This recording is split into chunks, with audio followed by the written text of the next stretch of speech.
नमस्कार दोस्तों। भारत की धरती पर एक ऐसा साम्राज्य रहा जिसने न सिर्फ इतिहास बदला बल्कि हमारी संस्कृति, कला और खान-पान तक को प्रभावित किया।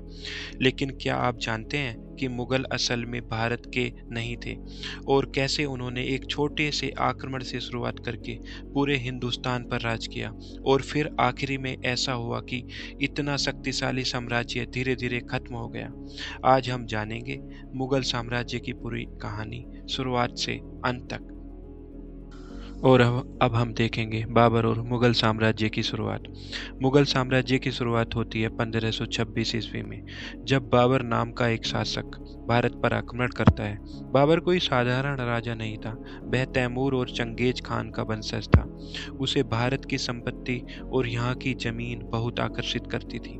उस समय दिल्ली की गद्दी पर इब्राहिम लोदी का शासन था, लेकिन उसकी सेना पुरानी तकनीक को पर निर्भर थी। और वहीं दूसरी तरफ बाबर अपने साथ नई तकनीक की तोहफे और नई युद्ध रणनीति लेकर आया था। तो यहीं से बाबर ने मुगल साम्राज्य की शुरुआत की। बाबर के शासन के बाद कार्यभार उसके बेटे हुमायूं ने संभाला। तो अब हम हुमायूं पर प्रकाश डालेंगे। बाबर के बाद उसका बेटा हुमायूं गद्दी पर बैठा, लेकिन उसका शासन उतना मजबूत नहीं था। उसे कई दुश्मनों का सामना करना पड़ा। सबसे बड़ा खतरा था शेर शाह सूरी। शेर शाह सूरी ने हुमायूं को हराकर दिल्ली की गद्दी छीन ली थी। हुमायूं को भारत छोड़कर भागना पड़ा और उसे कई सालों तक निर्वासन जीवन बिताया, लेकिन हुमायूं ने हार नहीं मानी। कई सालों बाद वह वापस लौटा और एक बार फिर दिल्ली की गद्दी हासिल की, लेकिन उसकी जिंदगी ज्यादा लंबी नहीं रही। उसके बाद शुरू होता है अकबर का शासन, जिसे मुगल साम्राज्य का स्वर्ण युग कहा जाता है। हुमायूं के बाद उसका बेटा अकबर गद्दी पर बैठा और यहीं से मुगल साम्राज्य ने अपनी ताकत हासिल की। अकबर सिर्फ एक योद्धा नहीं था, वह एक महान प्रशासक भी था।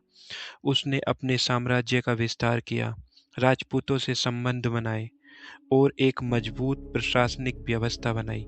अकबर की सबसे बड़ी खासियत थी उसकी धार्मिक सहिष्णुता। उसने सभी धर्मों को सम्मान दिया और दीन इलाही नाम का एक नया धर्म शुरू किया। उसके समय में कला, संस्कृति और व्यापार बहुत तेजी से बढ़े, इसलिए उसे महान अकबर कहा जाता है। और उसके बाद शासन शुरू होता है जहांगीर और शाहजहां का। अकबर के बाद उसका बेटा जहांगीर शासक बना। जहांगीर के समय में कला और चित्रकला को बहुत बढ़ावा मिला। उसके दरबार में कई महान कलाकार थे।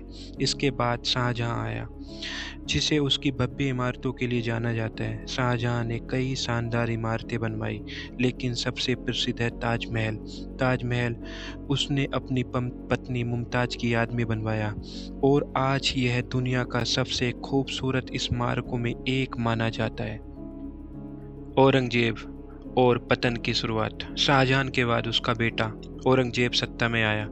औरंगजेब के समय में मुगल साम्राज्य अपनी सबसे बड़ी सीमा तक फैल चुका था, लेकिन उसकी नीतियां काफी सख्त थी। उसने कई धार्मिक फैसले लिए, जिससे लोगों में असंतोष बढ़ने लगा।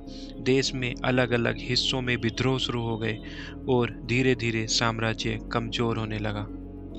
और अब हम प्रकाश डालेंगे मुगल साम्राज्य का अंत कैसे हुआ। औरंगजेब की मृत्यु के बाद मुगल साम्राज्य तेजी से कमजोर हो गया। कमजोर शासक, आपसी लड़ाइयाँ और बाहरी आक्रमण, इन सब ने मिलकर इस महान साम्राज्य को गिरा दिया। इसी दौरान अंग्रेज भारत में आए और उन्होंने धीरे धीरे पूरे देश पर कब्जा कर लिया। 1857 की क्रांति के बाद आखिरी मुगल शासक को गद्दी से हटा दिया गया और यहीं से मुगल साम्राज्य का अंत हो गया।